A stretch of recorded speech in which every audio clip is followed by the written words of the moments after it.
How are you? Thank you very much for being with us. It's a good time for this country, whether you have the hottest country anywhere in the world. I think you're hearing it from a lot of people, not just from me. We're doing very well in so many ways. And the gentleman on my right, we recruited him. We tried to get the best person. We got a man that you'll hear in a second has done an amazing job with respect to Social Security. He's running it, and he's running it like nobody ever even dreamt possible. And it's the 90th anniversary right now of Social Security. So today we celebrate that 90th anniversary of one of the most significant pieces of legislation ever signed into law, the Social Security Act of 1935, and we're going to make it stronger, bigger and better. Really doing a job. In the campaign, I made a sacred pledge to our seniors that I would always protect Social Security, and under this administration, we're keeping that promise and strengthening Social Security for generations to come. You keep hearing stories that in 6 years, 7 years, Social Security will be gone, and it will be if the Democrats ever get involved, because they don't know what they're doing. But it's going to be around a long time with us. Very much, you'll be surprised to hear some of the numbers. I'm delighted to be joined by the Commissioner of the Social Security Administration, Frank Bizignano. Oh, in the world of business, in fact, I wrote some of the little things down that he's had an amazing, he was Chief Operating Officer of JP Morgan Chase. He worked for Jamie Dimon, and Jamie Dimon said that he was amazing. So think of that, Chief Operating Officer, JP Morgan Chase, had a storied career. Then he went to First Data. For those in the business, you'd know it's the largest payment company anywhere in the world. And worked for Henry Kravis, and it was in big trouble. He took it over as CEO. He made it incredible. They merged with Fiserv, and he became CEO of that, and that became extremely successful. I was in Milwaukee. I guess they have the Milwaukee Arena, and where we had some good success and some good speeches. But he's a really legendary guy, and he wanted to do this. I mean, he just wanted to straighten out Social Security because he loves our country. And what he's done in a few months is amazing. Almost 60 million American seniors rely on Social Security for peace of mind and a life of dignity and retirement. These Americans paid into the system, and they deserve leaders in Washington who are going to protect the benefits they've had and protect Social Security. Under Biden, Social Security went down like nobody's ever seen. It deteriorated. There's never been anything like it. The 4 years of Biden were very, very destructive. It couldn't have gone on much longer. Social Security was going to be destroyed. It was being destroyed. The average call wait time reached an all-time high of more than 42 minutes. Field office wait times were at 32 minutes, which is unheard of, and the disability claims backlog was the longest ever in recorded history. In other words, it was run just like the country was run. It was run really badly. But I'm pleased to report that under our leadership, and Frank in particular, the changes he's made and what he's done is sort of a miracle. Sort of like what happened with the country as a whole. Field office wait times are now down 30% since last year, and it looks like it's going to a total record number. And the record was set in a long time ago when the world was a lot different place. We're gonna beat that record.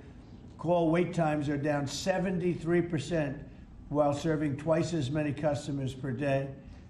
The disability claims backlog is down 26%, and seniors now have 24/7 online access to their accounts, which they never had before, whereas under Biden, the website was down 29 hours a week. For maintenance purposes. It was essentially not open very much. They were always maintaining it, but they didn't know what the hell they were doing. They had a person running that had no idea what they were doing. Among my very first acts was to order all government employees to return to the office or be removed from the job, which means our Social Security offices are now open for full business hours 5 days a week. So unlike being shut down all the time, we're open. at record levels also. We're making it really great for the people that want and demand Social Security, and they paid into the system. They deserve it. Last month, I signed one big, beautiful bill and allowed no tax on Social Security for our great seniors, okay? So how's that? Not bad, right? No tax on Social Security for our seniors. And to protect our benefits, we've already kicked nearly 275,000 illegal aliens off of the Social Security system. These are people, many of them have already left the country, and yet we were sending them checks all the time. And 275,000, and that number is now even larger than that, Frank. It's an unbelievable job. And what that's doing is making the system strong. It's making it strong. Biden never kicked anybody off. Everybody joined. And we're carrying out historic deportations to remove many more illegals committing Social Security fraud. It's the Social Security fraud that was taking place at levels that nobody's ever seen. We cleared 12.4 million names listed in the Social Security database over 120 years of age. Think of that. So we had 12.4 million names where they were over 120 years old. Is that right? That's a hell of a statement. I have a feeling, Dan, that's not really gonna, that really didn't happen, did it? So you have 12.4 million names listed in the Social Security database that were over 120 years of age, meaning you were breaking records, because I've never heard of anybody at 125. There were nearly 135,000 people listed who were over 160 years old, and in some cases getting payments. So somebody's getting those payments, and we're after that. We're also fighting the menace of inflation to make life more affordable for American seniors, and we've ended Biden's inflation nightmare. So we had the worst inflation in the history of our country, and now our inflation is down to a perfect number, a beautiful number, hardly any at all. And yet our country's taking in tens of billions of dollars and trillions of dollars, actually trillions of dollars in tariffs. You know all about it. It's been amazing. They say, why are we taking in so much money? Last week they found $29 billion and they couldn't figure out where it came from. I said, check the tariff shelf. And they said, how did you know that's where it came from? We're taking in billions and even trillions of dollars in tariffs, paid by other countries who, frankly, were taking advantage of us for many, many years. And they were doing that to us, but our people didn't know it. We didn't have smart business people. We've ended Biden's inflation nightmare and came in below expectations, and yet, again, this past month, we set records. Gasoline prices are way down, and really dramatically, as everybody knows, and energy prices have been going down, other than in certain states where you have Democrat-run states where they put windmills all over the place. Anytime you see a windmill, you'll say, well, they have bad energy costs, and it's happening in New Jersey. I saw that there's a revolution going on in New Jersey. They closed up a nuclear power plant, and they're raising electricity rates by 21, 22, and 28%, something like that. And you're going to have a new governor in New Jersey. I'll tell you what, you have a good man running in the Republican Party. He'll get him down. But what they've done is they've killed so many good sources of energy for very expensive windmills and lots of other things that don't work. 401ks and retirement accounts are soaring, and the stock market is setting record highs. Almost every day we're going record highs, and yet we're taking in hundreds of billions of dollars in tariffs. So it's turned out that Trump was right and they were wrong. Few smart people knew what was going to happen. Few of us were right.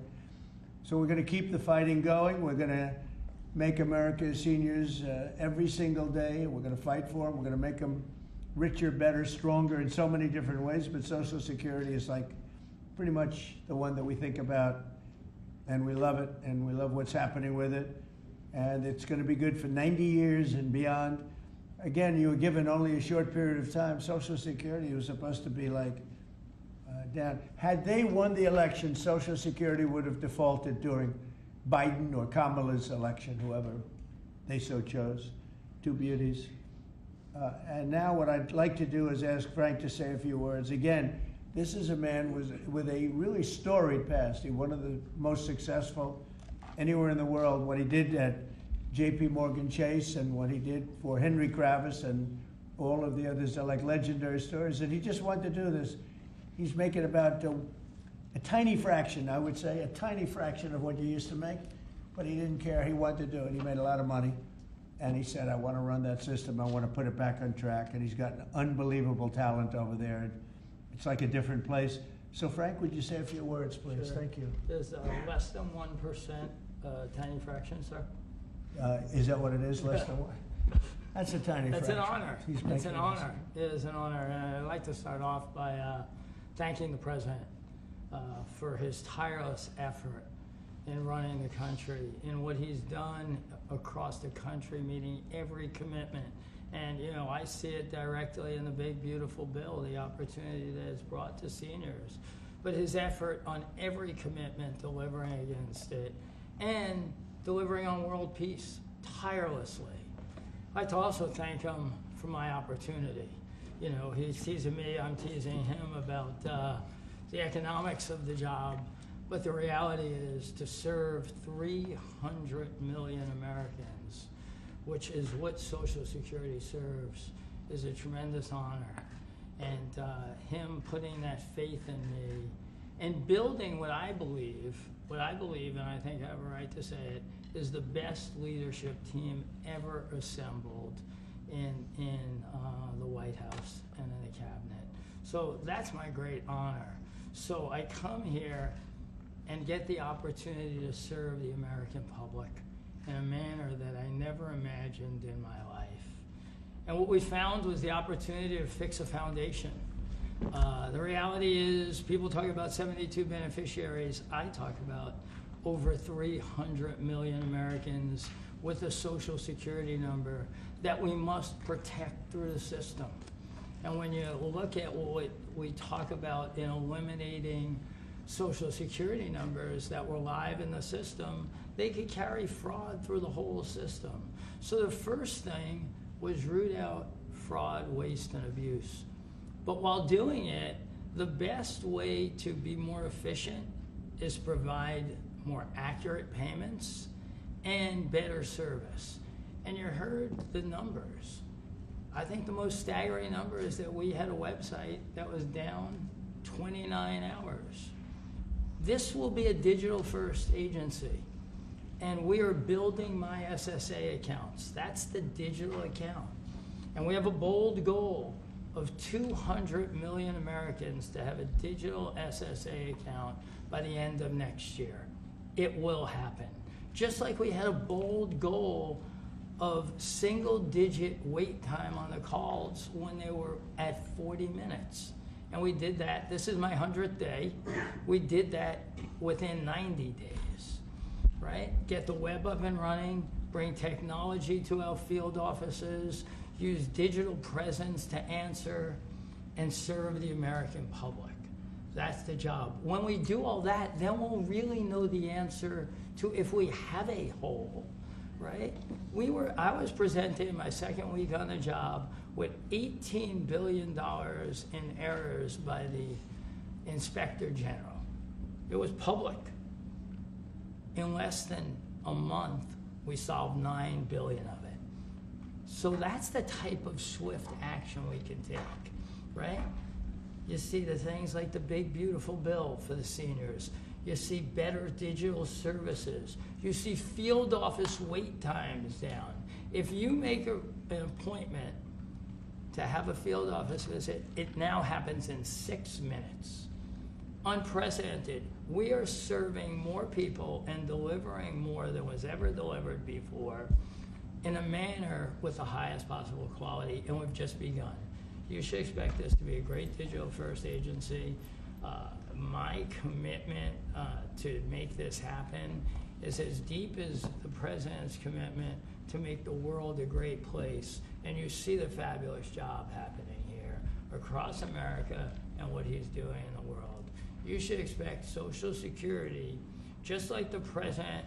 I thank him for making America great again. It's happening. Social Security will be great again. You have my commitment. Thank you, Mr. President. Thank you very much, Frank. I'm going to sign the new proclamation, please. Sir, this is a proclamation both commemorating the 90th anniversary of the Social Security Act, the signing of the Social Security Act, and also the incredible accomplishments of your administration fixing and promoting and safeguarding Social Security. And it also obviously mentions the fact that as part of the One Big Beautiful Bill, a vast majority of our senior citizens are no longer paying taxes on their Social Security benefits as you promised in your campaign and as you delivered for the American people. That's a big factor, isn't it? Huh? Yes, sir. That's great. I think they're very happy about it, too. They're very happy about a lot of things. Good job, Frank. Thank you, sir.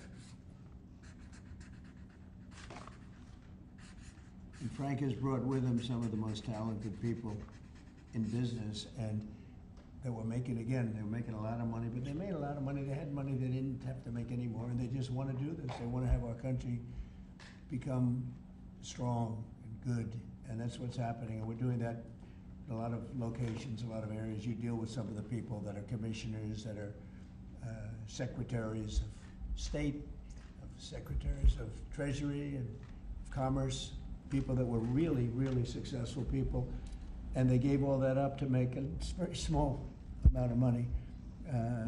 They don't even consider it a fraction. You say 1%, less than 1%. That's pretty good. That's a big pay cut. But Frank is one of the most outstanding of all. His career has been incredible, and you just have to look at what happened at J.P. Morgan Chase and look at what happened with First Data. First Data was the biggest company of its kind in the world, but it was not going to make it. He went in, and it became a tremendous success. And merged into another company, and he became the head of that company. Then he said, let me go save Social Security. Because as big as that stuff is, it's small potatoes compared in terms of numbers, right? In terms of numbers, these are big numbers. Government numbers are big numbers. So I want to thank everybody for being here, but I'm really proud of you, Frank. And here's your proclamation, and let's take a look at what that looks like. Signed by the human hand. For a change. That's good, right? Do you have any questions for Frank? How about questions for Frank? For Frank? Mr. President? Yes, on Social Security. Please. First and foremost, this was a major campaign promise that you had. 2023, it was one of the first Agenda 47s that you put out. It was titled, We Must Protect Medicare and Social Security. Why was this important for both of you to get done, and given the fact that it'll impact millions of lives?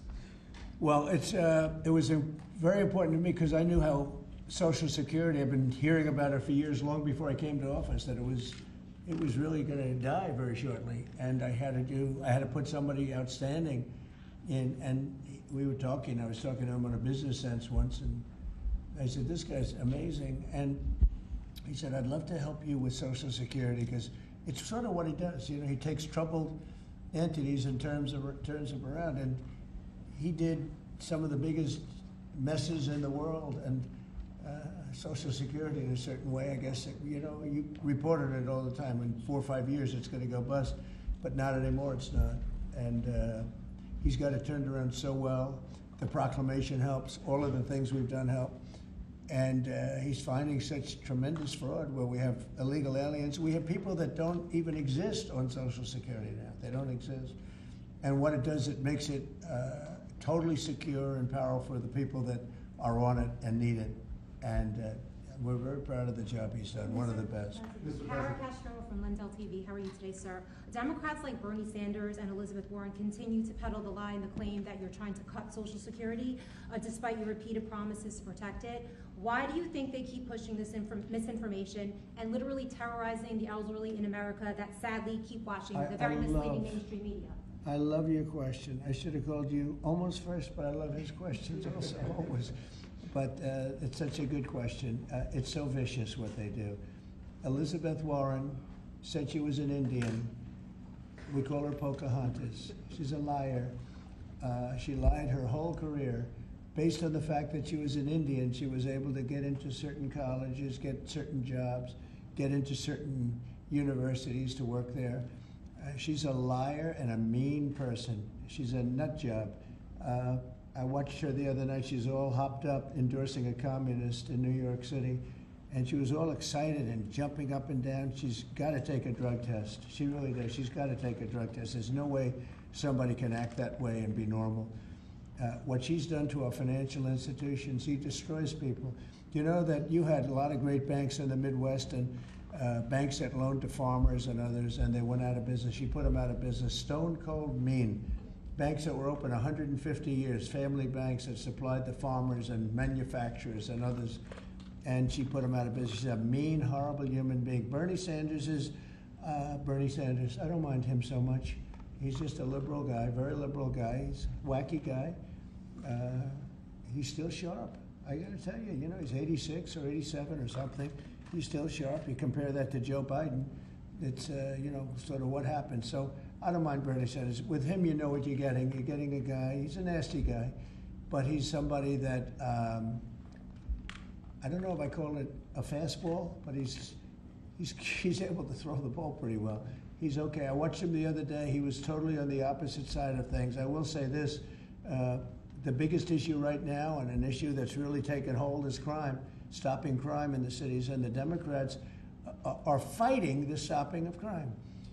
So I think that's like men playing in women's sports is okay, or transgender for everybody okay, but this is a bigger issue. This is the biggest of all issues. Crime is rampant in DC, it's rampant in our generally blue-run cities, and they've got to do something about it, or they're never going to win another election. And instead of calling me a dictator, they like to say Trump's a dictator. Trump's a dictator. Well, I had calls from many, many friends, including Democrats. I have a lot of Democrat friends, but they're normal people. And they were thanking me so much for what I'm doing in DC. They feel so safe already. And you know, at the border, we had 0 people come in, and this is done by a liberal group. They're the people that do it. I have nothing to do with it. 0 people in 3 months. We had 0, 0, and 0 for 3 months. And last year we had millions of people pouring in from all countries, from jails, from drug addicts, gang members, drug dealers by the thousands and thousands. 11,888 murderers, half of whom committed more than one murder. They flowed into our country, and for the last 3 months we had none. And I didn't get, remember when Joe Biden used to always go, I need legislation, I had no legislation. I just said we're closing the borders, and the whole world understood it because they respect your country again. They really respect this country again. They didn't respect it. When he said it, it didn't mean anything. But now they know it meant a lot. And Mexico does what we tell them to do, and Canada does what we tell them to do, because we had the 2 borders. We have the northern border, the southern border, and they were both horrible. But now it's some people say it's a miracle. Well, what Frank has done with Social Security also is something very special. But what we're doing with crime, which will be your next question, I guess, that's because everyone's they're afraid. Half of the people here, maybe all of the people here, most of you live in DC, you are petrified to go out. And you're liberal, and if you're liberal, you're going to have to change. You're Democrats, you're going to have to change your ways. So we will have crime under control very shortly in DC, but they're record numbers. And sadly, what I guess the mayor did, but whoever it was, they asked the numbers to be fudged so that it would show less crime than the fact. The fact is, it's worse than it's ever been, and we will have it just like we did at the border, where with borders are totally in great shape right now, the best ever, record-setting shape. We'll have the crime situation solved in DC very soon. And we're also going to beautify the city. We have a beautiful city, but you can't have graffiti, and you can't have roads with potholes, and you can't have the medians, the dividers in the roads falling down on the street. We're going to be beautifying the city, making it really beautiful. We're going to be getting the criminals the hell out of here. We don't want the criminals in Washington, D.C. Mr. President, one on your Putin meeting and then one on D.C. crime. Are you prepared to offer Vladimir Putin access to rare minerals to incentivize him to end the war? We're going to see what happens with our meeting. We have a big meeting. It's going to be, I think, very important for Russia, and it's going to be very important for us, and important for us only that we're going to save a lot of lives. Look, we have, we're not paying any money, as you know, to Ukraine. We're supplying equipment. We're being paid 100% plus for that equipment by NATO. And I got NATO up from 2% to 5% of GDP. They now have billions of dollars. NATO is a very rich group of countries, and we make the best military equipment anywhere in the world by far, and they're buying our equipment, and they're paying 100% for the equipment, 100%. In fact, they owe us about $2 billion now. They're going to send a check. Another one was sent recently for $1 billion. So we're not spending any money anymore. Biden gave them $350 billion, got nothing for it. And if you look, and by the way, we also signed a rare earth deal where we get, years of rare earth to get our money back, the money we spent. But what I'm really doing this for is to save thousands of soldiers a week. You have Russian soldiers, you have Ukrainian soldiers, and then you'll have missiles dropped into various cities and towns in Ukraine. And they're losing last week they lost 7,251 people, mostly soldiers, Russian and Ukrainian soldiers. I'm doing it for that reason. We have a meeting with President Putin tomorrow. I think it's going to be a good meeting, but the more important meeting will be the second meeting that we're having. We're going to have a meeting with President Putin, President Zelensky, myself, and maybe we'll bring some of the European leaders along, maybe not. I don't know that it's going to be very important. We're going to see what happens. And I think President Putin will make peace. I think President Zelensky will make peace. We'll see if they can get along. And if they can, it'll be great. I've solved 6 wars in the last 6 months, a little more than 6 months now. And I'm very proud of it. I thought the easiest one would be this one. It's actually the most difficult. We had one war raging, as you know, for 37 years. One in the Congo with Rwanda was raging for 31 years. We solved 6 of them, made peace, not just solved them, we made peace. If you look at Pakistan and India, planes were being knocked out of the air. 6 or 7 planes came down. They were ready to go, maybe nuclear, we solved that. I thought this would be maybe an easier one. It never made sense, this war. It would have never happened when I was president. If I were president, this war would have never happened. But millions of people have been killed. And I'm there for one reason, to see if I can solve. This was Biden's war. This isn't my war. I want to see if I can stop the killing. Yeah. But rare earths, do you plan to offer him access to that at all? We have great rare earth. We made that as payment for all of the money that we've spent so foolishly in Ukraine. We spent $350 billion. Now Europe spent $1 billion. That's a lot of money. They spent $100 billion. That's a lot of money, but we shouldn't be spending a lot more money than them, and they understand that. And I think that's maybe why we're not spending money anymore. We're not spending any money. They're paying us for everything. So people are shocked when they hear it. They don't even understand. They don't even write about it. But we're not spending money, but we are spending a lot of time trying to get the war solved. If we can get the war solved, we'll be very happy. As far as rare earth, that's very unimportant relative. I'm trying to save lives. And on DC crime, sir, on DC crime. Do you have a message for the Democrat lawmakers like Nancy Pelosi or media who are saying, after living here for many years, that there is no crime and you're trying to start a new news cycle? It's another reason why the Democrats lost the election in a landslide. They lie. It's just lie. Look, the crime is very bad. I think they'd be much better off saying, we want to help President Trump with the crime because it's an epidemic. It's a tragic situation. It's the worst it's ever been. And we want to help President Trump with the crime, as opposed to, he's a dictator. He's a dictator. People are so happy to see our military going into D.C. and getting these thugs out. As you know, we arrested a lot of people yesterday. We arrested a lot of people today. We're getting people that have arrest records that you wouldn't believe. 28 arrests, 15 arrests, brutal, brutal people.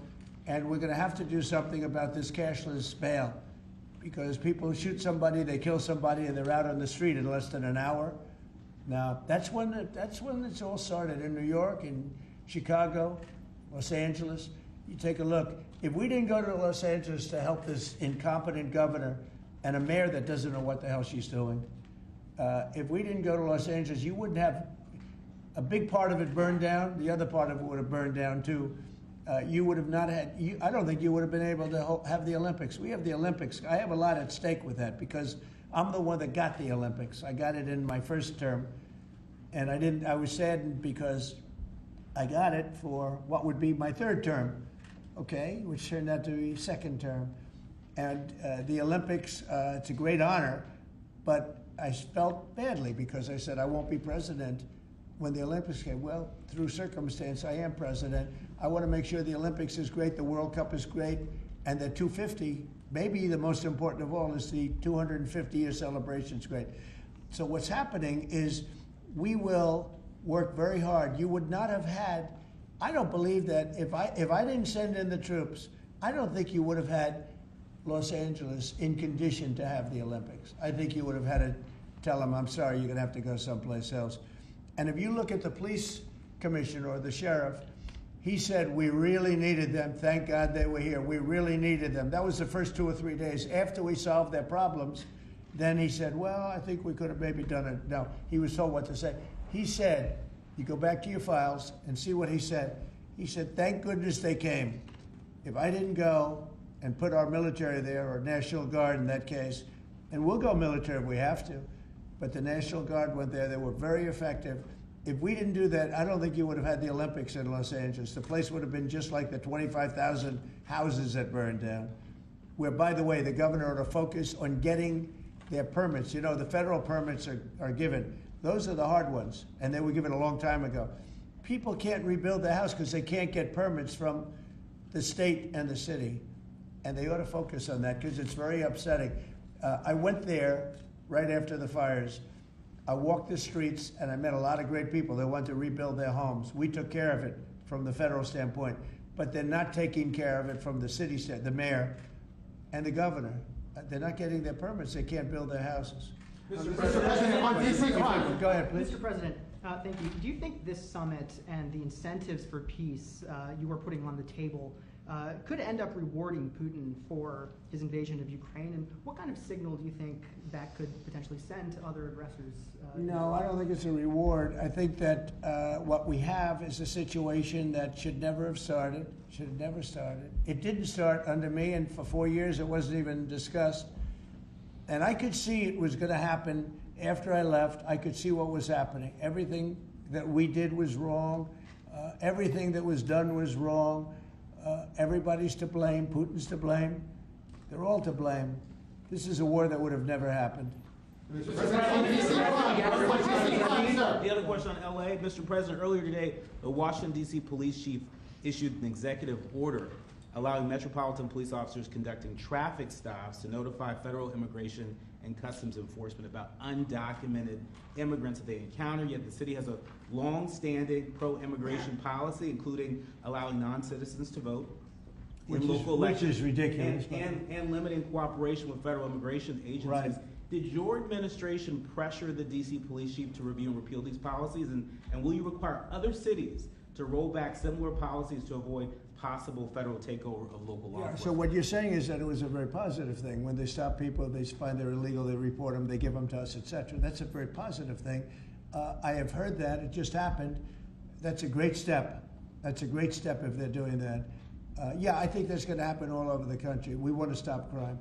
I think if the Democrats aren't strong on this issue, they won't be able to do it. I think this is a bigger issue than all of the other ridiculous things that they, like open borders. Well, open borders is bad. Open borders has caused a lot of this problem, allowing millions and millions. I think 24 million people were allowed to come into our country. Many of these people from prisons, from jails, from mental institutions. This was the Biden policy. And I don't believe it was him. He was never there before. It was the people that encircled this very beautiful desk, the Resolute desk. Radical left lunatics who were smart, but radical left. And I'm very happy to hear what you just said, because I've heard that. And Mr. President, on LA, if I may, the mother of a 15-year-old California boy who was briefly detained at gunpoint in a case of mistaken identity, the LAUSD superintendent says that surveillance video shows armed agents wearing police and border patrol insignia. Given the National Guard, the Border Control, ICE agents, they're not trained in local policing. What specific steps are you taking to ensure that young people are not put in harm's way with these types of operations? Yeah, what they are trained in is common sense, and they're very tough people.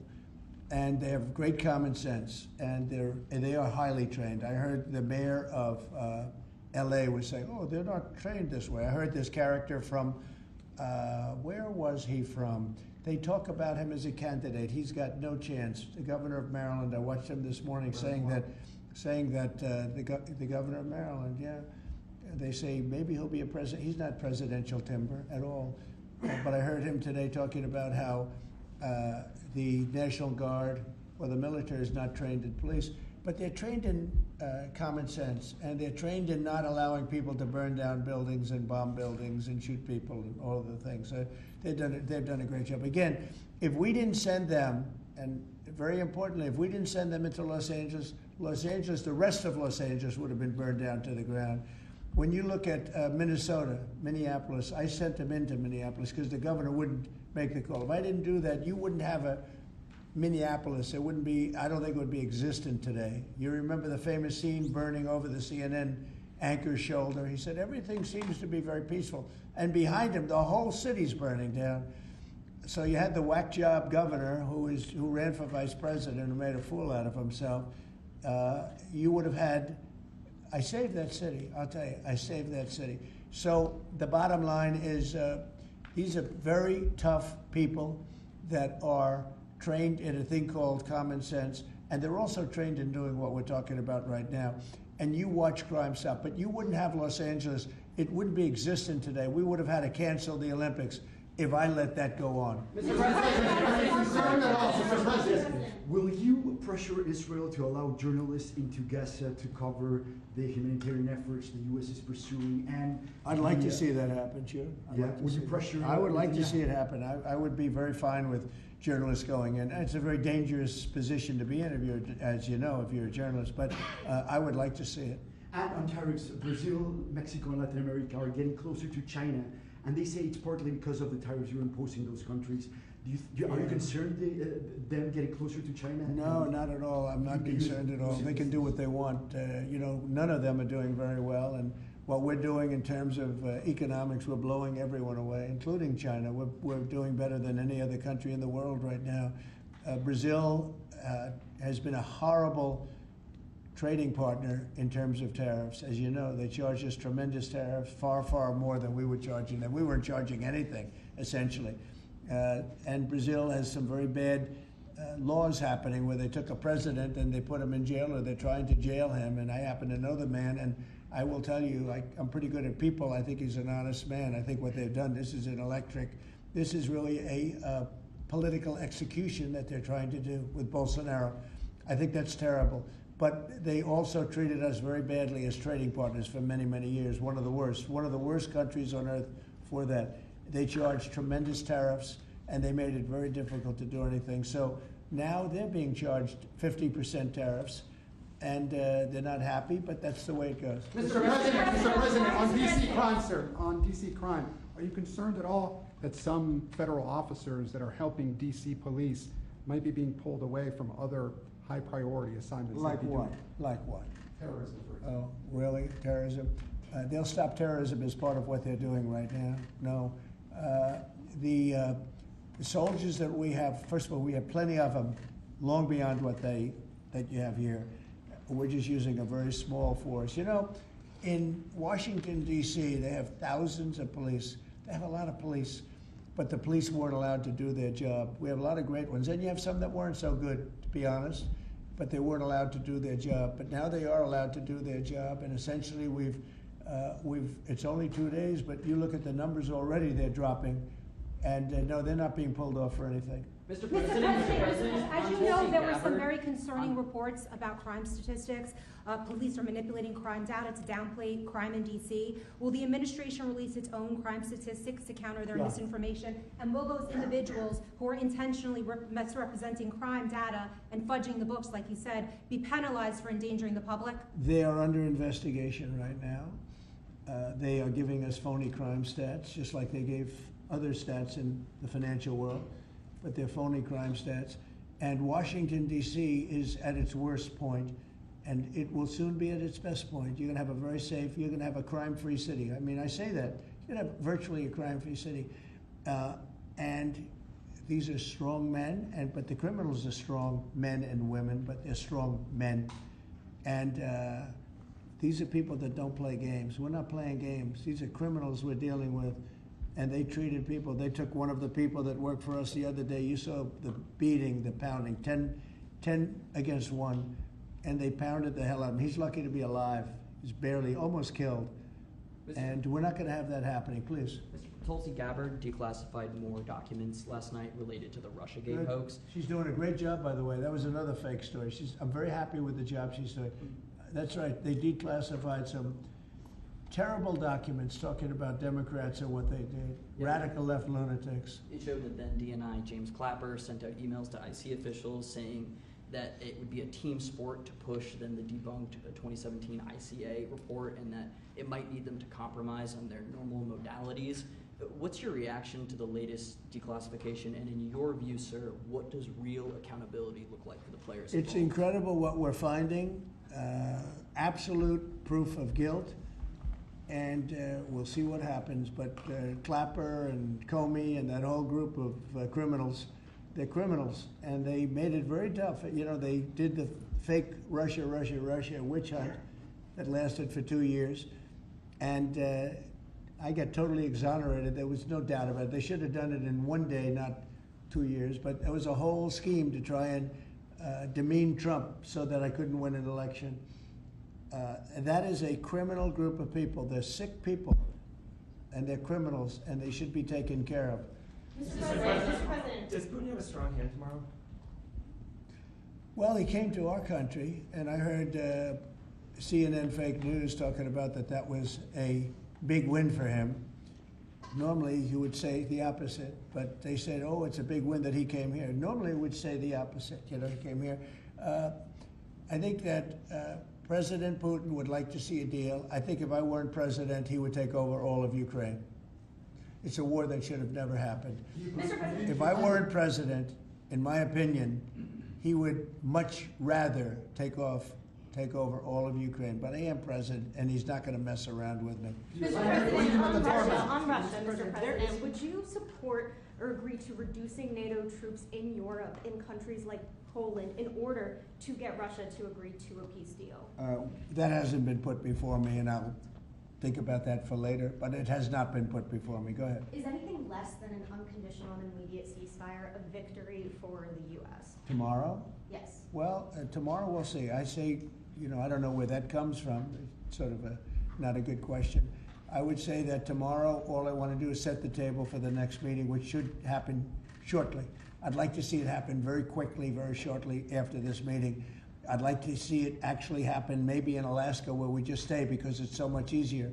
But I think that it's going to be very interesting. We're going to find out where everybody stands, and I'll know within the first 2 minutes, 3 minutes, 4 minutes, or 5 minutes, like we tend to find out whether or not we're going to have a good meeting or a bad meeting. And if it's a bad meeting, it'll end very quickly. And if it's a good meeting, we're going to end up getting peace in the pretty near future, okay? How about one more? Thank you,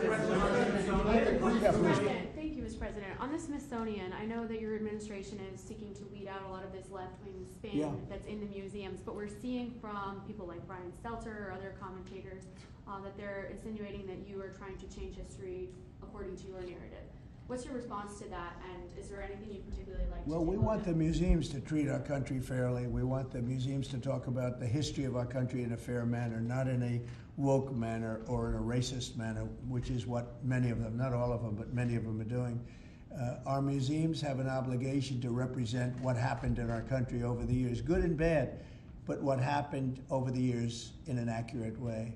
Thank you very much, everybody. Thank you, press. Thank you, press. Thank you. Thanks, guys. Headed out right here. Thank you, press. Thanks, guys. Head out right this way. Right this way. Thanks, guys. Keep coming. You see the video of the sandwich thrown at the officer? Thanks, guys. Thank you, press. Thank you very much. Thanks, guys. Thank you, press. Let's go. Let's go. Thank you, press. Thank you. Thank you. Keep coming. Here, I'll let you go right here. You can go. Okay. Thank you. Thank you, fellas. Hope you make it look good today, fellas. Sir, can I have you look right over here? Yeah. Thanks, guys. Keep going. Keep going. Thank you.